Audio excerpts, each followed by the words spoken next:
This podcast is proud to be part of the TalkSport Fan Network. TalkSport. Powered by fans.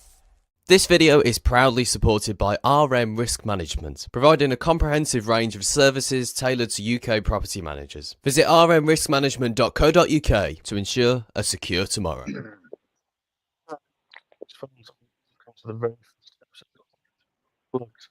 Coming to you live on Facebook, X and YouTube. Well, it's been a very busy summer already at St Andrews. We've had some new faces in, new faces going out, familiar faces going out, sorry, and plenty of speculation flying around with transfers. Tonight, we'll be diving into the summer transfer window, what we've made of pre-season so far, what it all means for the season ahead of our season kickoff tomorrow against Ipswich Town. As always, we want to hear from you, so feel free to drop your comments and your thoughts in the box below. Send them all over and get involved. This is your space just as much as ours. So let's get into it. This is Blues Focus Unplugged, and I'm happy to announce that my name is Josh, and we're here today with Kieran and Dan. So welcome, gents. Hello. Hello, guys. How are you doing? Not too bad, mate. Yourself? Good. Absolutely buzzing about tomorrow. Can't wait for the season to get going. Good game, isn't it? I think I've seen someone put online the other week that it's going to be even more of a hype than the Newcastle FA Cup game. So yeah. I think it's one of those. It's equal parts excitement, equal parts nerves. But I think just the pure excitement is going to override tomorrow before the game, and we'll get carried through on that adrenaline. And I'm expecting the atmosphere to be quite raucous, to be honest, especially with the battles we've had this week.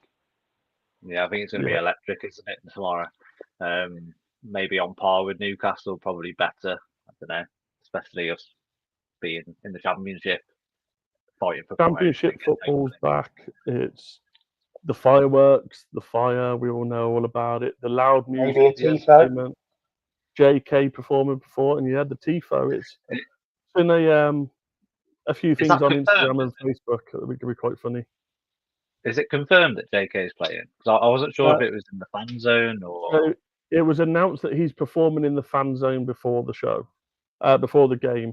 I think they said like 6:30, 7 o'clock. He's in the fan zone. 7:30, he's then. 7:30, they want people in their seats before game kickoff. To be able to build up, and they'll get the DJ playing and obviously the fireworks and stuff. It's going to be a good show. It's going to be. I hope he doesn't perform in the stadium. It's going to be electric, and that's the best way to put it. Yeah. I hope he doesn't perform in the stadium, because last time that just absolutely killed the vibe for the whole time he was on. Nobody could understand what he was saying, and everybody stood around going like, "What is happening?" So I think we keep the pre-match as it is, and maybe ramp it up with more fireworks like we did against Newcastle. And then if they are doing the tifo, that as well. Yeah. I was going to ask you, lads, like, what's going on with that tifo? Have you heard anything that I haven't? I've only seen that photo that someone posted on Twitter. The photo going around on social media. I've seen a few people that have designed their own tifo. We were having a good laugh at them earlier, but I think they're keeping it on wraps of what it is. I'm assuming obviously the photo got out by accident, or have they intentionally released the photo to get the hype? Yeah. I think it'll be something 150 years related. I would have a thought, because the tifo we've seen, obviously all we've seen is a white sheet, realistically. Could it be utilised like a screen, and they put like a big projection onto it of like last season and build up the hype of, here's what we had last season, and then obviously Tom Wagner ended his end of season thing with we're not even fucking close to being finished yet. Do you have that little speech and that little bit, and then a little bit from the documentary just to boost up? I don't know if that'll work, because it's not actually going to be that dark. Like the Newcastle game was really good and electric because it was really, really dark. However, tomorrow isn't going to be that dark at the time of kicking off. It'll be like dusk. So yeah, it's like half of it now, and it's still quite light, isn't it? So yeah, you're completely right. It's not going to quite hit the same as that Newcastle game did, where it's against a black drop. I think a projection would be a terrible idea. The only other thing I think it could be is, where we were at Wembley and it come up and it said Birmingham on the rise. It could be that again. and they're utilising that again. Essentially, it could be that. I think it could be a new one of those. The other thing that I'm quite excited about that I seen someone put earlier that it could be. Was it Fuck Tube Rackpole? Was it that one? No, it was someone said, could it potentially be the new banner to go across the top of the Tilton? You know, they used to put the Blues flag across top. Could it be a new one of those? And it's backwards. That's why it's white. It's quite big though for that, isn't it? It's just white. It could be something like that. Yeah, it's quite big though for that, I think. Just to quickly jump in, just because I think this is a great comment. Stand for Truth has put, wow, you're competing with Blue Rising podcast. I'll catch up with them later. Blues content at the moment is crazy, and that's without non-fans vlogs. So we do appreciate the support. I love to see how much Blues content I'm seeing online now, and I think with our documentary coming out and with how good we were last season and the hype around Blues is fantastic to see. I love, like the last 15 years have been awful, haven't they? So the fact that we are being talked about and the fact that we are getting a lot of content out there as Blues focus, and then all the other creators out there, it's great to see. We were talking earlier about when we were doing the lives before, we did that transfer deadline day where we got Ollie Burke in, and now we're talking about a completely different feeling going into a new season where we've had so much shit for the last God knows how long that it's finally a season where we can be excited, and I think fans are really wanting to express their excitement alongside other ways, and vlogging is the biggest one at the moment, and podcasts and stuff. So I seen a comment on, I want to say it was X the other day. It was an older gentleman. He would probably have been late 60s, early 70s. So it potentially could have been Facebook. And he put, Blues fans think the last 15 years have been terrible. I've been a Birmingham fan for 60 plus years, and I've never been excited as what I am now. And I'm like, that long of football to be like, I'm excited now. And you sit there going, what we've got to come and what the younger generation are now experiencing and what they're going to have going forward, it's completely different to what, like, me and Kieran have been season ticket holders for 20 years. And it's football around that time. And we've had Carson Young, the BHSR, we had Golden Sullivan. Brady. You actually got run over, David Gold. He did run me over. But we've had all those people, and you sit there and you think, well, back in the Golden Sullivan days, we had Premier League football. We didn't have too bad, and it was okay. And now you look at what Wagner and Brady are doing, and you're like, it's a complete different level. Different gravy, and it's crazy. I remember as a kid having a season ticket, but back in 03, 04 maybe, back when Bruce was in charge. Back in the Premier League, really exciting times. Emil Heskey coming in, like big names like that at the time. And then as a Blues fan, typical, it was always Yo-Yo Club. And then the Carson Young days, we all know what happened with that. And now it just feels like there's a real excitement around the club, and as a fan, it's amazing, isn't it? And I can't imagine what it's like to be a 60, 70-year-old Blues fan who's seen this transition to where we're at now, and the excitement and seeing it in person at the stadium, the training facilities upgrading, the players that we're talking about. It's exciting times to be a Blues fan. It's when someone goes on Twitter now and just predicts maybe we'll draw or lose. People are like, stop being so negative. Well, before, that was the whole fan base. If you said, oh, we might actually win a game, people are like, shut up, you're delusional. And now it's gone to like, oh, we might actually lose the first game of the season. Blah, blah, blah. People are like, no, we're at home, we're going to win. And that expectation change and our mentality change. And from watching the documentary, that's how Chris Davies has changed the players' minds as well. Like, we're going in this to win. Because at the moment you think you're not winning, then you've lost. And I think that's been a huge mentality change for the fans, and that's why I think getting relegated actually helped us. I think I'm just going to allude. Obviously, Tommy and Sam did a great job on the podcast the other day and covered a lot of the documentary. And I think I was watching it earlier, getting some notes and stuff. And the one thing they talked about was Chris Davies' reaction after the Wrexham draw, and the fact that, as a fan, I think I said to you, Kieran, that's a great point to get. Like, we went away from home to a place that was loud, and they got an early goal, and that's a great point to get. And then you see the reaction of Alfie May telling people to fuck off out the room, and so was Chris Davies and other players angry. And you sit there going, they all wanted to win that game, whether it's the Hollywood derby, so they wanted to win it for that, or the fact that they just want to win. It was different to the mindset of when you go back 5-6 years ago and you got Czech and Doy just strolling off the pitch, smiling at fans and waving after getting back about 4 or 5-0.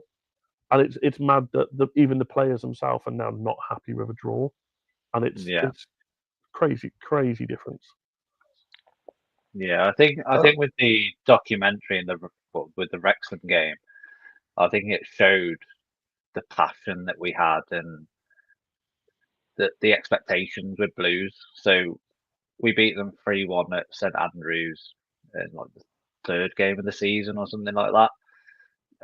So we were going to Wrexham, not expecting to win, but expecting to put up a bigger fight than we did. And I think at that time of the season, we were winning a lot of games, and that was one of our biggest games of the season. So the players definitely would have felt that disappointment with only getting a draw. I think from a fan's perspective, going there, getting a draw, okay, it was still disappointing, but I think a draw was quite a... We'd have definitely lost that in previous years. 100% Yeah, we'd have lost that game. And I think that's where my head was leaving that game, was last year we would have lost that in those conditions, and it would have been all over Facebook and Twitter, and then people are going after players because it was such a high profile game, the Hollywood derby. Losing that in that conditions with the way we had been playing, and then going to there and doing that, it would have been horrific for the players on social media, where I don't think they've really experienced any of that. They had a lot of love and outpourings for here and there. Maybe Lyndon Dykes had a few and Williamson had a few, but on the whole, it was a very positive place to be on social media last year. I just hope we take that and keep that mentality. If they do have a rocky game, it's like, oh, it's a rocky game, not, oh, the world's ending. Like Blues tend to go, we're either on cloud 9 or rock bottom. There's no in the middle with Blue fans, and I hope that mentality is gone as well. I was just going to say, I've noticed Sam has mentioned a couple of times. So he said the documentary was fantastic, and he's asked about the Stansfield in episode 3. I think that's a really good episode and a really good insight into his life and into like how he became a Blues player and everything that was involved in that. Like, what do you guys think about that? I said it to you the other day. I said, first of all, I'm not one of these that knows a lot on social media. Don't really use it. I just hear what I hear. Didn't know his brother was a kitman, so I thought it was quite nice to see that his brother was there. I said, I don't know how his mom would have felt the fact of the bit of the documentary they're talking about. Obviously, we all know about his dad passed away, unfortunately, and it's a big. He was a big player for Exeter, even to the point they've got a stand named after him. But his mom was saying, "Oh, when I come to Exeter games, I sit and sometimes I'm not even watching the football. I'm just staring at his name on the stand." And it panned to a bit where she's staring. You can see she's clearly staring at the stand. And then Jay Stansfield's got to score a penalty, and he sat there going, "Your husband's a legend for Exeter City. Will always go down for that. Your son started his career at Fulham or wherever. He's gone to Exeter and had a good time there, and he's now got to score a goal against Exeter. How do you sum up that kind of emotion?" And then I said to Kia, I said, to see her just celebrate and not care, and it shows that obviously she loves her son, and he's obviously had a good, as much as obviously lost his dad, he's had a good upbringing by his mom, and she stands by him, and it's look at the person he is. Look at the person he is today. Let alone the player. And it just And he shows that. buried that penalty. What do you think about? So I saw that Exeter have put Stano on the back of their shirts. You know, like, oh, we have keep right on the back of ours. I don't know if any of you saw that. But yeah, so I'll have to send it you after. But yeah, so they've made a tribute to Stansfield's dad. On the back of their shirts this year, they've got Stano written on it, which, you know, I think it's. I mean, for me, that episode was quite emotional because obviously we lost our mom, and just seeing like, you know how that emotional connection when you lose someone like extremely important to you is strong. That then amplify that by then putting that on a football field, that would be a lot more pressure, and then amplify that again, that you're away from home where your dad was a legend. Like, your mom's there watching, your brother's there, and you've got to score a penalty, which is a high pressure situation anyway. And yeah, he's a great penalty taker, but the pressure on that young lad's shoulders taking that penalty would have been phenomenal. And the fact that he just buried it and didn't mess around and just did it, you could see the emotion after he scored, but that would have been a little bit of like, that was for you, Dad, that was for my mom, but that would have also been like, holy shit, it went in. Like, I said it as well. Like, you look at his reaction, his celebration. I said the thing that, like you said, obviously losing someone, you understand it, and the pressure in that moment. But you see the fact that the first thing he does once all the players got off him was he kissed his hands and he points to the sign to his dad, as if to say, like, I didn't really want to score.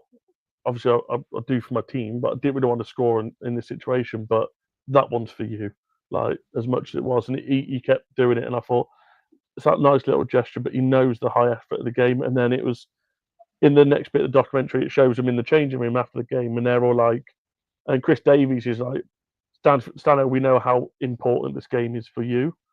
Congratulations, it's a great goal, well done. And it's, you see the team get around him and support him, and it's kind of like, that's what the team's missed. It's that horrible moment that he's had to go into in any situation. But to go in, do that, and then you've got the support of everyone like that. It was an emotional episode. It was good to see. I think the biggest change we've seen in the team is like, there is no ego, and that's quite pleasing to see, where they're all fighting for each other. And I think that's something where Chris Davies has said he wants to focus on the player he's bringing in. Yeah, he wants to see their stats and he wants to know they're doing what they need to do, but he's buying the person as much as he's buying their skill set. And I think that really shows, because we've had some absolute morons that we've had with huge egos that have played for us. No, Troy Deeney, Harley Dean. Like, these are two people that I was going to say, I think, speaking about Davis, and Josh on YouTube has mentioned about Davis and how he develops, how he's developing as a manager, and with the squad. What else does he say? It's only going to get better with them. I think a lot of Blues fans are thinking this, and as a neutral fan, maybe Chris Davies is an unknown name. People don't really know who he is, but do you agree that everyone in the Blues community can see that Chris Davies is a great manager and is going to go, I don't know, to the top? He'll go. He's going to go far. Yeah. You could really see that from his first interview, though. He was like, I'm coming here, I'm doing this, I'm committed. And then he's just backed up everything he said in that interview. I did love the part about Chris Davies, though, where maybe we were having a bit of a run of bad games, and maybe he was starting to have that first little bit in his career of like, oh, we're not doing so well, and all this falls on me. And then he leaned on Tom Brady, and Tom Brady was like, watch this video. And then he took that on board and then made it a whole thing. So he's literally learning on the job. You see that in the documentary. But when you got someone like Tom Brady then leading the way for you when you have those wobbles, what a guy to lean on. And that little video that he sent him, then he went in and did the video about climbing Everest. That's the hardest thing you can do. And then all we're doing is winning games of football, sort of thing. You've got to climb your own mountain. I thought that was absolutely brilliant how he took that on board and then used that. You could see him learning on the job. One of the things I think I took from the documentary that was Davies has a good support structure around him from Blues. But I said, I looked at the situation of, if you ever watch the games when Wagner's there, just as an example, you look at the Hollywood derby at St Andrews, Ryan Reynolds didn't turn up. Rob McElhenney was sat in our chairman's box. But when we went to their ground, Stephen Knight, Tom Wagner and his team, they're in the stand. Cook as well. They're not. I'm not sitting in with the crowd, in with the owners. I'll sit in the stand. And then you see a few of the other games where he went into Alfie May after when he was on that little goal rut, and they were talking about that in one episode. And he goes in and he talks to him. And he's like, "You've got a good support structure around you," but he's in the changing room talking to players and letting them know what he's thinking and getting behind them and letting them know we're here if you need us. Don't think we're just your owner. You got a coach on here.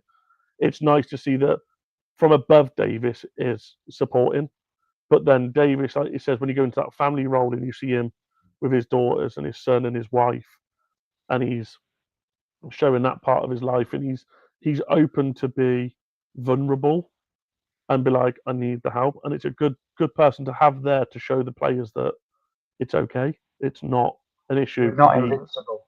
Yeah. You have a point. He's carry on. I If was going to say, I think he's proper turned into a Blues fan now, hasn't he, Tom Wagner? Yeah. From the 100%. documentary. Yeah. The fact that I've seen something earlier where someone he mentions in that documentary they're after a Premier League team. People were like, "Oh, wouldn't speculate." Who was it? A lot of people are saying Spurs. They reckon he'd gone to Tottenham, and that was a lot of drama. Few people saying Everton, obviously because they've just been brought as well. It was a London-based team. Anyone watching? I'm interested to see who people think, because I think it might be a Brentford or someone like that. But anyone who's watching, if they've got a team who they think Tom Wagner was going to buy, all we know is it was definitely a London-based team, so it definitely wasn't Everton. Could have been someone at Crystal Palace. Okay. Yeah. I reckon it would be Palace or Brentford where they've got that opportunity. Brentford would have not long had that new stadium and stuff. So someone's got Fulham, maybe Fulham. I can't see Tony Khan signing Fulham. He loves them. I can't see it being Spurs, to be honest. Personally, could it be Chelsea? Yeah, because they were only brought 6 months before. Could be. Maybe. And he says it was a lot of trouble with communication with it. Well, when Todd Bealey took over, there was a lot of issues with trying to get it all sorted with him because of Roman, whatever his name is, Abramovich's issues. Trying to get all that sorted. Saying that, Chelsea. So from the documentary, so Wagner said that he loves buying businesses that are doing shit, basically, didn't he? Were Chelsea at that point? They still are. Would that have been? They were. Would that have been a business that you would be interested in? Abramovich had his assets frozen, hadn't he? So Chelsea had no money. So technically, they were only like 10th or 11th at the time. They weren't doing very well in the season. Yeah. It's just one of those. Obviously, so there's a few people saying Fulham. Boy in blue. Evening to you, mate. Good to see you again. Howdy. Tom Wagner loves the Blues, and he gets us that documentary showed all 100%. He gets what it means to be a Blues fan, and you sit there as an American and you hear them like quick like inside there. Tom Brady's Birmingham impression was great. It was spot on.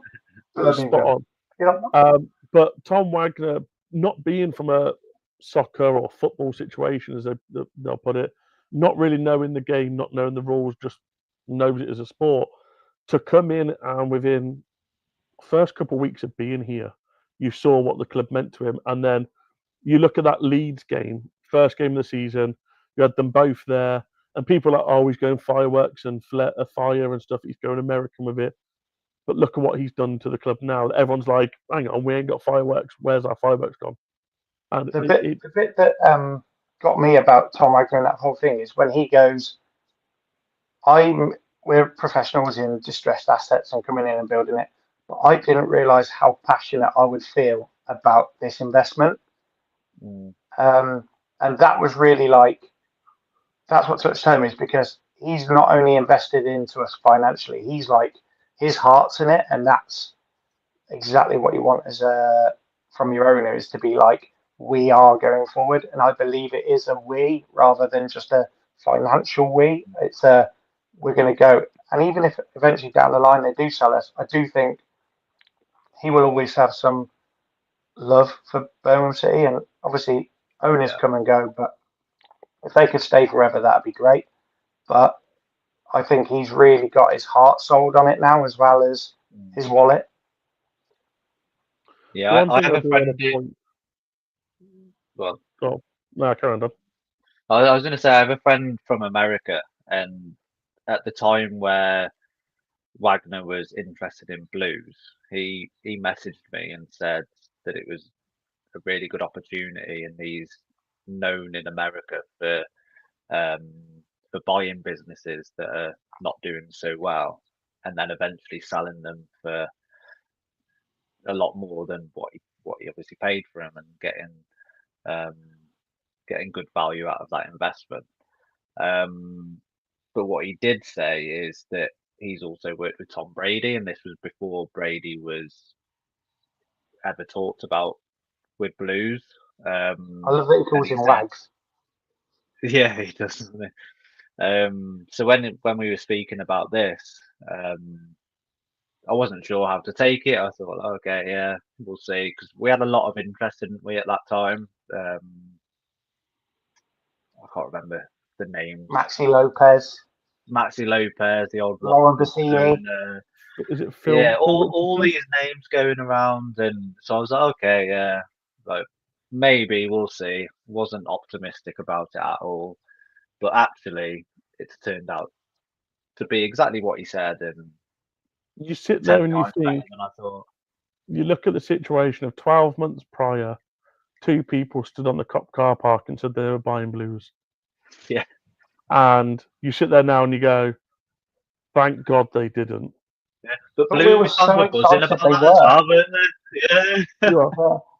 We were so excited that, yeah. Well, I think it was more the fact of getting rid of BHSL. Like, you get them out of the club. No one cared who took us over. Like Lawrence Bassini, known for getting naked in the middle of the street and having fights. People didn't care because they were like, we're having new owners. But I think one thing that the documentary showed us that was good to see is just how bad it was. The fact that they turn up to the first time he brings his friend to the training centre, and the you mentioned the other guy the other day, the fitness bloke. The first time they took the stand, and he's like, "This is what we brought. Like, this is a shithole. Like, this is terrible." And Brady, you can see Brady's getting annoyed because he's like, "I know. Like, you don't need to keep telling me. It's going to be changed." Yeah. And they're turned up and go, "This is what the Epic Centre is." Like, we've had a lot of shit from Villa fans for it, but I'd love to see their training ground now, see if it's anything to the standard of ours, because I think we've got the best training facilities and recovery facilities in Europe, let alone. I thought that was iconic that they actually showed that on a documentary, that they turned up and it's literally a fucking container. They're like, "This is what we've brought. Are you taking the piss?" And he's like, "Trust me, guys, it's a project. I told you that." And like, to know that they knew how bad it was. Yeah, but before they pulled apart the stands and stuff like that, they didn't really know how bad it was in that sense. But even like the little games that were never part of the plan, they never planned on taking that bit out under the stadium until it became an absolute problem. And then they turned it into a massive bar, the biggest bar in Europe, the box-to-box bar. Like the fact that they've gone, let's just make this the biggest bar in Europe at a sporting event. Okay. Like, and they don't want to do bits by half. They could have just put a little bar in there and said, "Yeah, cool, that's all done," and it would have been a bonus. But they're like, "Let's just make the biggest bar in Europe. Let's just do the best we can." Okay. And I just think that is the mentality of something where they hadn't planned it, but it definitely obviously come to light. So I was gonna say, so that actually brings me to the Akpom saga. I think someone mentioned it in the chat earlier. Rory, what's your thoughts on Akpom? So, without my opinion about the situation, but do you think that someone like him, who played for Borough, was it 2023, 24, or was it the year before, Before. where Birmingham were in the shit? Our stadium was half empty. There was no fans going to the stadium. Our owners, maybe it was just the year before we got taken over. I can't remember the exact years. But do you think a player like him, who's gone abroad and maybe thinking like, I don't want to play for them, whereas I don't know if he's watched the documentary or whether he actually, obviously Craig Gardner, Wagner, and all those people involved are going to be talking to him and persuading him to come. But I think it's one of these where you look at everyone that signed this season. So you look at like Damari Gray, said he had a conversation with Chris Davies. Kyogo's obviously had a conversation. Everyone seems to say the same thing of not only are they having good conversations with Chris Davies and Craig Gardner about what's to come, but they're also getting personal calls from Tom Wagner or Tom Brady that are ringing them and going, hey, look, we want you, not just the manager, we want you. And I think that kind of brings in the point of that's where it'd be different for him. Akpom needs to look at that of the owners are interested in me. So it's going to be something different. Whether or not he's seen what's actually changed in the club or not, maybe. But I think for like, you've got a recently promoted Birmingham City or recently relegated Ipswich. People are going to pick Ipswich in the nice way possible. I know we're on the up and we see it as it is. But I think from the outside, people can look at it and go, well, Ipswich are going to aim for back, like straight back up. Birmingham could come back up and could fight for promotion, but they got the risk of finishing in the top 10. Whereas I think Ipswich are going to be, no, we want 1 or 2, nothing less. I think that However, I've seen the hype video that they show potential. I remember talking to you when I saw it, Josh, that I've seen that it's a 7-minute long video that shows where the club are, what has changed since they took over, and training facilities. The part of the recruitment team, and this is what they show in potential people they want to play, players they want to sign. Sorry, they're showing them this video, and I had goosebumps watching it, just because it's such a mad video. So he would have definitely seen that as a potential signing. So he would have seen the video. Will he have had a pre-arranged, pre-thought of idea potentially, because we were in the shit when he was last in the Championship, and he will remember scoring that goal against us where he ran half the pitch in a third full stadium, and that would be his lasting memory of Birmingham City. Yeah, that's what I meant. That wasn't Akpom. That was Asai Samuel that ran half Samuel, yeah. But still, just to go on to, I mean, his memory will be us being shit, half a stadium, like, you know. But we leave the questions up longer. When you look at signings we've made this season of the likes of at the bottom there, you've got James Beadle coming in, you've got Damari Gray coming back and stuff. Sam's asked here, realistically, how long do you honestly think it'll be until we are competing or become bigger than Villa again? We're already bigger. I wouldn't want to play them, let's put it that way, because I don't know. I'd love a cup game against them. Love a cup game. Yes. At home, yes. I wouldn't want to play at Villa Park because look what they did to PSG, for example. But I think Wagner's aim was, he said something like, within 10 years of owning the club, they wanted to be back in the Premier League consistently, Champions League or European football, and at the top of the Prem. I think within 5 years, we'll be back top half of the Prem, should I say? Just goes to show the difference in our 5 owners' years, opinions. In 5 years, I reckon we could be getting I say top half, like the Crystal Palace of the Prem, where you finish in between 9th and 13th every time. I just think there's a massive difference in our owners' aspirations. Our owners are like, yeah, let's build a new stadium, let's drive revenue, let's do that. Yeah, Villa's revenue is more because they've got obviously bigger stadium and consistent thing, but they've had painted steps. Like it's not levels. Like we're going to have better than that this season, and we're going to plan on knocking it all down in a few years. Where I think that the goal for our owners is to, like you said, he's set 10 years, but I think realistically he'll want it the new stadium in European football. I think he'll want it all in the same year, and I think that's what they'll push for. And if that's 2030, then so that's what they've said, isn't it, for the new stadium and everything. It's like 2030, and I think realistically, 2030 season, wasn't it, that they're looking at the stadium? But then saying that, he did announce the other week there was a 12-month delay on it that was put on because of having to do certain surveillances of the land and stuff like that. So you're looking at a year later at least. So you're looking at 2030-31 season would be first season in the new stadium. But I think that's how you fill a 62,000 seat stadium: is keep pushing from now, getting the local schools and that lot involved. So those 10-year-olds are going to be 15, 16, 17. Those 12, 13-year-olds that are doing the academies and the school clubs, they're going to be 17, 18. So they're going to be start drinking and going to the football with their mates. And they're going to be Birmingham City fans because they've had that opportunity now. Yeah. So that's how you feel. The next generation is going to be the difference in that filling that stadium.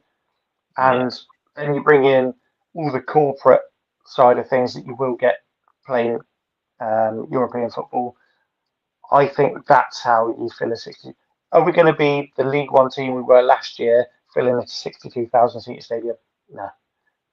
But I don't think they think of it like that. I think they think of Man City, Man United, Chelsea, Arsenal, that sort of eliteness where you've got that expensive corporate seats and you've got waiting lists and you've got the local community. Or like we're going to expand into like the Asia markets this year hugely, massively, with the players we brought in. So maybe we're going to have tourists coming over. Like just think, we had Kai come over when we had one player. Like now we've got half of our team is from Asia.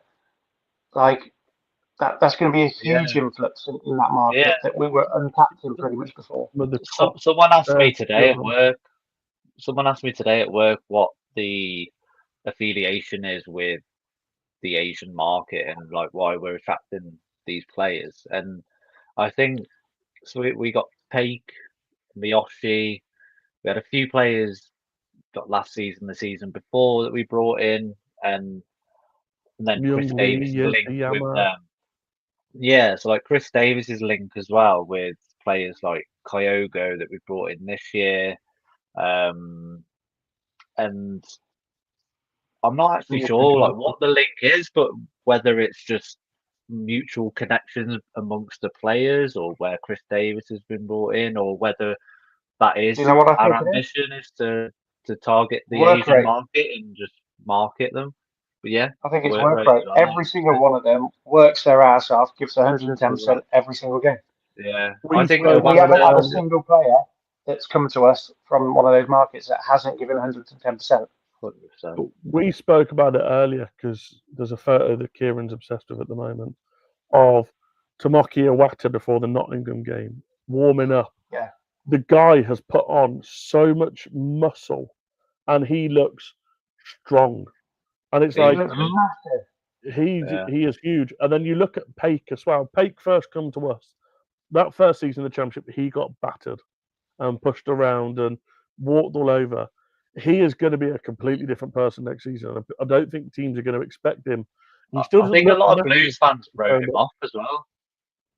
Because I saw a lot of predicted 11s for this year, and Peik wasn't involved in that. And in my opinion, he's still one of our best players. He's the first person on the sheet.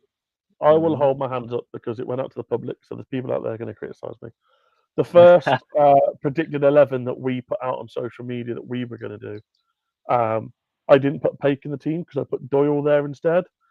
I got slandered so much because Paik weren't in it that we had to make a round 2 and put Paik in it and try and work out a new team. Hands down. And the problem is when you've got players like Paik and Iwata that we know what they can do. You've just brought in Tommy Doyle, who we've only had 4 games of pre-season or something to see what he can do. But he tore Sevilla apart. He tore Nottingham Forest apart. He played in another game where he tore people apart. And it's you sit there and you go, you've got to pick 2 out of those 3. Unfortunately, someone's going to have to sit out. And then you go to Nottingham Forest, and he played all 3 of them with that Doyle playing that forward role, and we looked incredible. Like We looked amazing against Forest. that was complete different blues. Like It's we said similar it the to other day. Newcastle, I thought. Like the same Yeah, intensity, the So- same. I don't know. There's something about it. Premier Even though League it's a team, friendly, they're I in Europe. thought. Mm, So someone in the chat said, "Who's going to be the best player that we've signed this window?" Then, and I'll start Yeah. that because I'm going to say a bit of a shock. I think it's going to be Neumann because okay.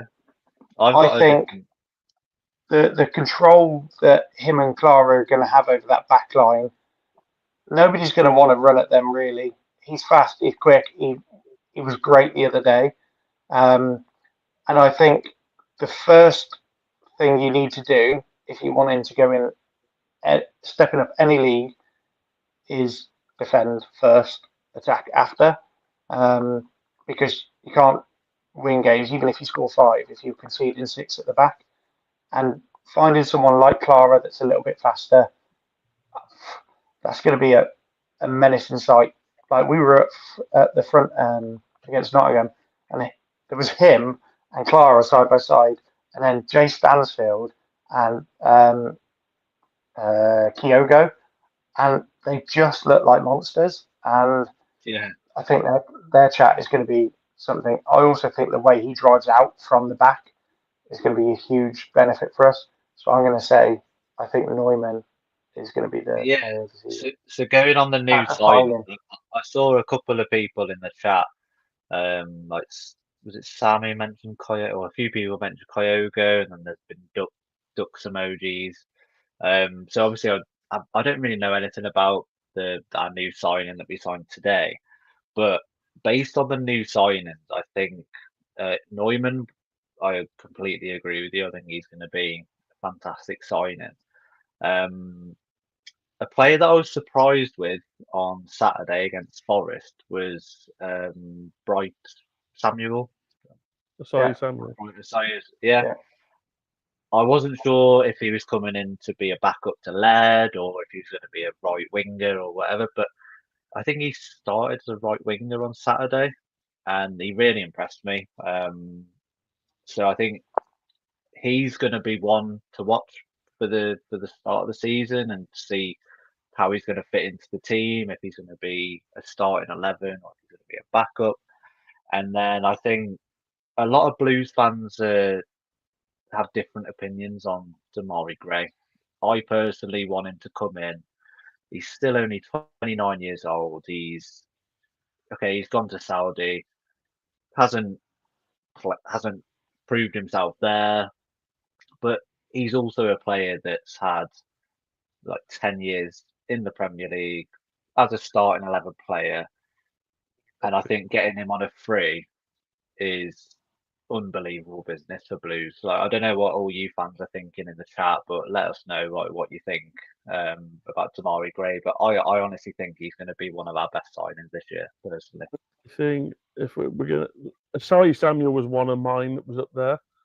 At first, I thought it's just a backup to Laird because Laird last season was incredible. Like him and Cochrane last year were great with the attacking and the coming back, and the first season in the Championship he didn't get much time because of injuries, but last season we got to see what Laird is about. Sorry, Samuel coming in, I thought it's hard to replace Laird when you've got him playing that well. Yeah. And then you saw the link up between Asai Samuel and Gray down that right hand side against Nottingham. Down the right hand side as well with Gray. Yeah, and you go, okay, maybe Laird's going to struggle to get into the team because they look great. They're both fast, they're quick. But I think it's good to have that competitive competition. The problem we're going to have, to put the damper on the transfer side of it, is unfortunately Buchanan is injury prone. And obviously he had that bad injury last year. Does he necessarily come back in? And he come back last year, and don't get me wrong, he was great still. But I think Cochrane needs that extra bit of a challenge. Pressure. And pressure, yeah. Someone to come in that's going to go, I'm not coming here to make you play for your place. I'm coming here to take your place. And I think that's the only place we probably need to bulk up still. But I think my ultimate shock sign in this season is going to be Kanya Fujimoto, because I was reading the stats on his under 21 games against West Brom the other day. Got 2 assists. I've got some friends that are West Brom fans and obviously Blues fans that were at that game watching family in it, and they were like, the guy's incredible. Like, no one could get near him. He was flowing through the game 3-4 steps ahead of everyone else. And I think, I said to Kieran earlier, I said the problem with him is going to be his strength. If he can go into a gym and maybe have Clara and Neumann give him Iwata, give him 6 weeks worth of this is what you need to do, with Brady helping and the physios we've got and the medical team we've got and the nutritional people that have all brought in. If he can put on some muscle and he's not another Miyoshi where he just gets bullied off the ball all the time, I think he's going to be our shock player this season. And I think that number 10 role will be his, and it's going to be hard to take off him. Yeah, I think we've all mentioned like some of the dark horses of the transfer window. So none of us have mentioned Tommy Doyle. None of us have mentioned Kyogo. I think that'll be down to playing time. I think they're all in such competitive positions that they're going to be instrumental, yes, but I don't think they're going to play as much as what people believe they will. I think we'll have a very much rotating line. I said to Josh earlier, where you've got Damari Gray and Samuel, they're linked up with Damari on the right hand side. You then have someone like Kyogo up front and Stano on the left hand side, but they are all interchangeable and Dutch. We could have a really front fluid line, and I think the difference this year is last year we had a lot of possession, where we had slow build up play, never really had to counter attack. I think this year we've built so we can play like that with people like Neumann coming in that can play out from the back and keeping the width. But I think we've also now this year set so we can defend 2 straight lines, and then we've got speed on the counter attack. And I think that's what we've done the best this year, is bring in absolute rapid players. Kyogo is so fast, like rapid. And you've obviously got Gray, Stansfield. They're all really fast. What were your thoughts on Kyogo at Forest the other day? What was that, sorry? What were your thoughts on Kyogo at Forest the other day? I thought he was very much lost in the game, but that wasn't his own fault. He made some epic runs, and you can see them in the crowd when you're not under that pressure of having the ball at your feet. Where he made some great runs, where he was through a few times, and all we need is someone or some players to be able to pick those runs up, and he's going to be naughty. He's so fast. We know he's clinical when he's in front of goal, when he's got there and he's got the ball at his feet. But I think he was a little bit lost the other day, and that was for the fact that they haven't really played together. They don't really know the runs. But I know Chris Davies also said that is going to be something they focused on. They've done a training drill, the classroom drill, where they've actually watched his runs. So people now know the kind of runs he's making. So in the future, we know, instead of playing it wide, pass it back in and across, we know sometimes that little dink over to him, which we didn't really have that last year. We didn't really play any dinks over the top, even though we had Stansfield and May. they were always out wide to Keshi or out wide to Laird or either way, and then getting the ball back across and then passed in. I think this year we're going to have a lot more where we'll invite the pressure onto us and then slowly play out, and then that little dink over. So obviously, It's so clever. in the chat, I'm seeing a lot of people mentioning Dux, or however you pronounce his name. So people are I'll get obviously onto very him in a excited. minute. I want to get onto him in a minute because there is something that Kieran just brought up, and I think I can rope it in a bit quicker first. Go on. Something I want to get in the comments because I want other Blues fans' opinions. You mentioned Alfie May. That is, for me, the worst decision we have made in this transfer window, Yeah, in my I opinion. agree. I don't think we should have sold him. He was very clinical last season, not on the pitch, but off it. And I think the documentary showed him the kind of character he has off the pitch. He was always there. He went 16 games without scoring, and we're still trying to be there supporting players. Oh, get your head up. Don't worry about it. Next one's yours. And I personally would have loved to have seen him get the chance to play in the Championship. I know a few fans were quite happy that he's gone because it meant, oh, we brought in Kurgo. He's not going to get much game time. But I think Alfie May deserves a shout out because last season he was great.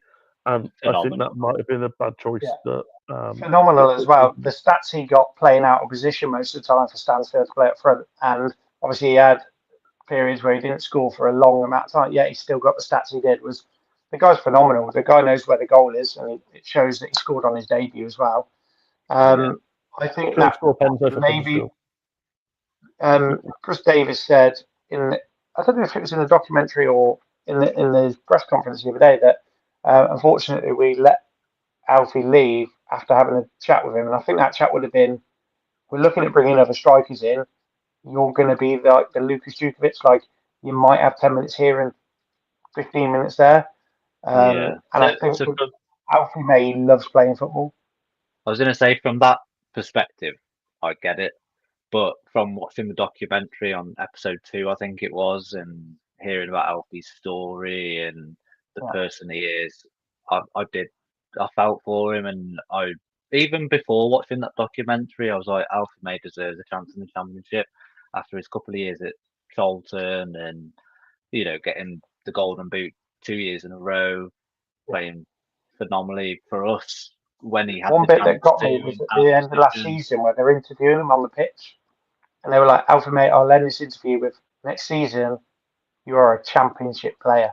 And you can see that emotion just hit him. Like he actually realised at that point, like, I've made it.